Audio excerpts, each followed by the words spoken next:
Good day, classmate. My name is John Darrell McCorkle, and the topic of my final speech will be climate change. Climate change is a very hot topic these days. It is caused by the emissions of greenhouse gases, mostly carbon dioxide and other greenhouse gases. And what we mean by greenhouse gases is the Earth has its own natural way of letting these types of natural gases escape the atmosphere. Climate change alters that by increasing the release of gases into the atmosphere, which in turn heats up the Earth. A greenhouse effect, basically. And this is not good for our planet. Over the years, we have experienced intensifying weather and Earth cycles that are not the norm. There's another side to this, and it is the opposing side of climate change. There are people that say that it's just a natural cycle of the Earth that it normally goes through since the beginning of time. Agreed, when it's natural. But anthropogenic or man-made pollution, dioxide releases into the atmosphere, that's on us. The opposing side says that the Earth can absorb all these pollutants. It can't. Mother Nature does have her way of scrubbing up pollution in a certain way, but when it's overwhelming, it takes a lot longer. And a lot of these treatment systems, scrubbers and stuff like that, they're very expensive, and a lot of people's budgets can't afford those type of pollution control systems. Tighter regulations have come about. The Kyoto Protocol in Japan in 2008, a lot of nations jumped on board with that. The opposing side says that protocol was just a worthless meeting in Kyoto, and that the Earth can sustain more pollution. I don't agree with that at all. The opposing side also says that weather changes, earthquakes, hurricanes, tsunamis are just a part of a natural occurrence. It's a proven fact that the air pollution coming from China is altering weather patterns in the Pacific Ocean. A couple of tsunamis hit Japan a while back, one very catastrophic. It actually released nuclear waste into the Pacific Ocean. A lot of that was kept swept under the rug, but it really did release nuclear waste into the Pacific. Not good. The opposing side are mostly governments, big businesses, and individuals that are in it for a profit. Pollution for profit. As you can see here on this slide, this is a picture of a Chinese city. Don't know if you guys have seen the newsreels where the citizens are walking around Beijing or Shanghai with holding rags over their mouth. Can't breathe. They say the smog over there makes LA look like an amateur. This is very serious stuff.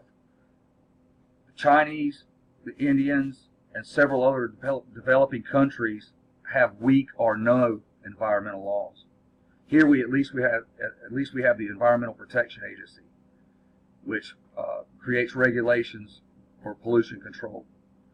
Most developing countries do not have that. Therefore, waste in the air, waste in the rivers, and wherever they can dump it. Also, developed countries actually promote taking waste to these developing countries and creating a dumping ground on those countries. And a lot of the leaders of those countries actually profit by taking in this waste. Here's a picture of a businessman who, Richard Ness, head of a mining company that was doing a lot of work in Indonesia. This man was indicted on pollution charges, and he actually, they gave him a $60,000 fine and 10 years in prison. The man didn't spend a day in jail. He actually altered entire ecosystems in Indonesia. Burning of fossil fuels causes greenhouse gases, but the opposition continue to say, we're not hurting the planet. That's bull. There's actually evidence proving climate change is real.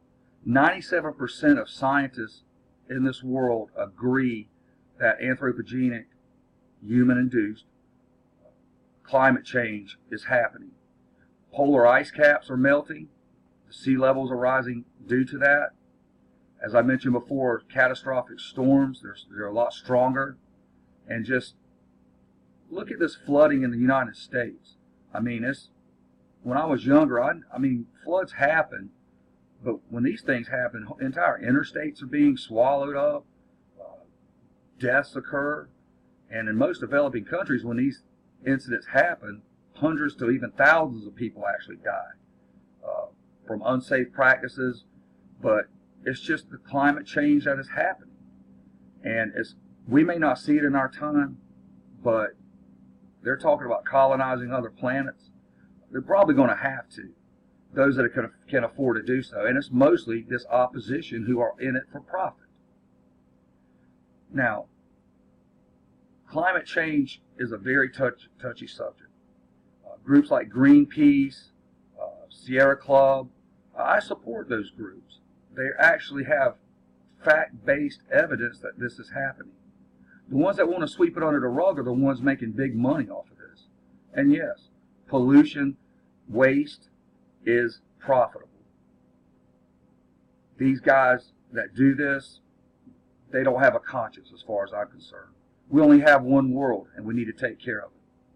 Several big businesses, though, are already feeling the ramifications of climate change. Coca-Cola, Heinz, and several other companies are worried that it's going to actually interfere with their products. And that's true. Water quality is compromised. Air quality is compromised. Temperatures is compromised. Packaging, fuel costs, all these are related to climate change, believe it or not.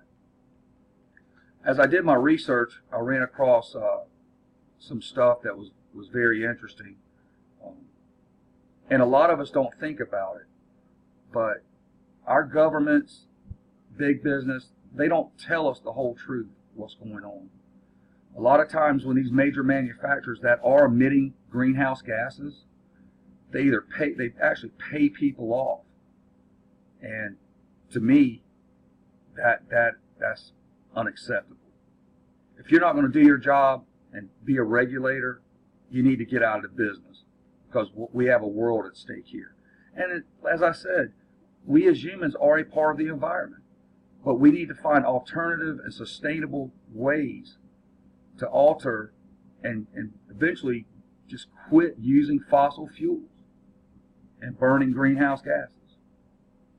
This is a couple more companies that are getting on the bandwagon, which is a good thing. Big Heart Pet Brands, dog food, cat food, Mega Protein, and that brings up another point: water quality. They found that menhaden, which is usually the main species of fish that they draw the omega-3 oils for cholesterol control and stuff like that, they're actually contaminated with mercury. And a lot of that mercury is coming from the smokestacks and then settling back into the water. And in turn, the food chain, ends up in mercury, oxides, pollutants are all in the fish's tissue, which is used to make the omega-3 oils. But anyway, here's a slideshow on the global warming that's actually altering a glacier in South America. Peru's Quelccaya ice cap is the largest in the tropics.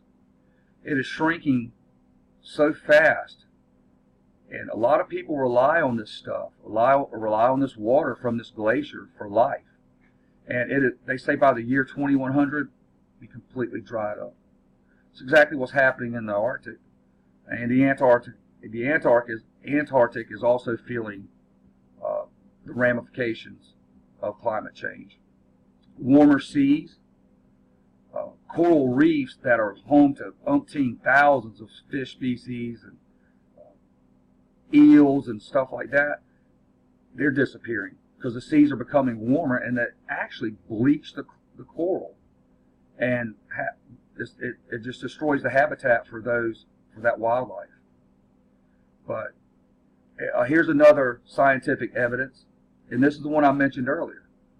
97% of the Earth's scientists truly believe in climate change. 3% no. And those 3% are probably being bought off by big government or big business.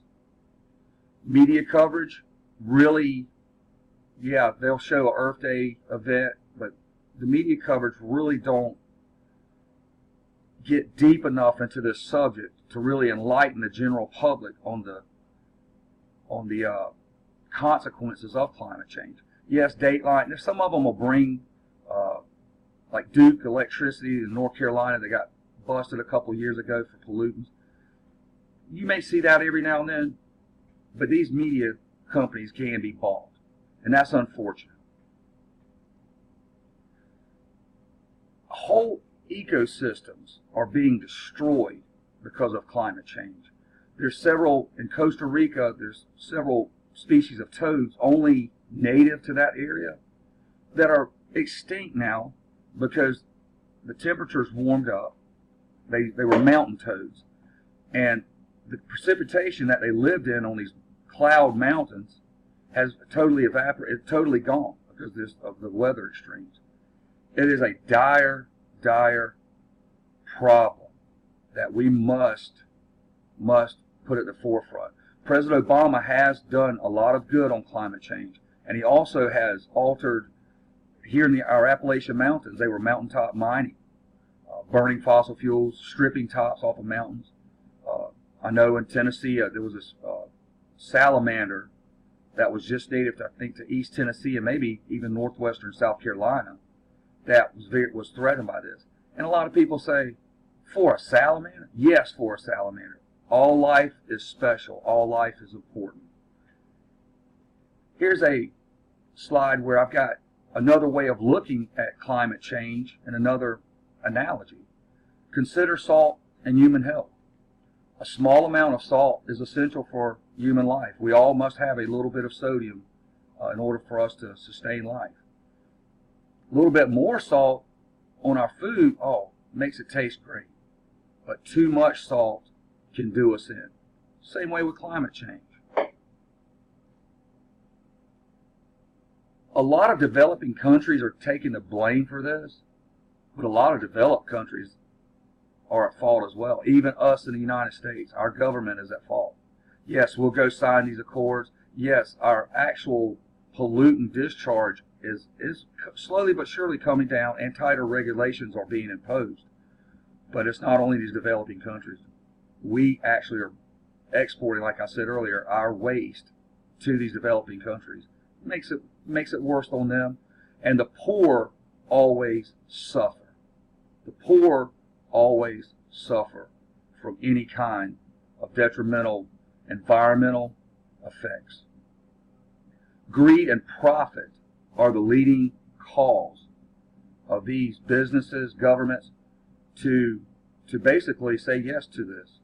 They could care less what happens to the common man on the street because they're making money off of it. They'll be the ones that'll be able to afford to go to Mars and live on Mars when we no longer have an Earth. Anthropogenic effects are happening, and as I said, we as humans are a part of this environment, but we must be stewards of the environment. The little things help. Rain barrels, certain things you could do to your solar energy. There's a lot of stuff where we could hopefully one day get away from the usage of fossil fuels. We only have one planet, and we need to be able to take care of it, because if we can't take care of our planet, it's definitely not going to take care of us. Thank you very much. 14 minutes.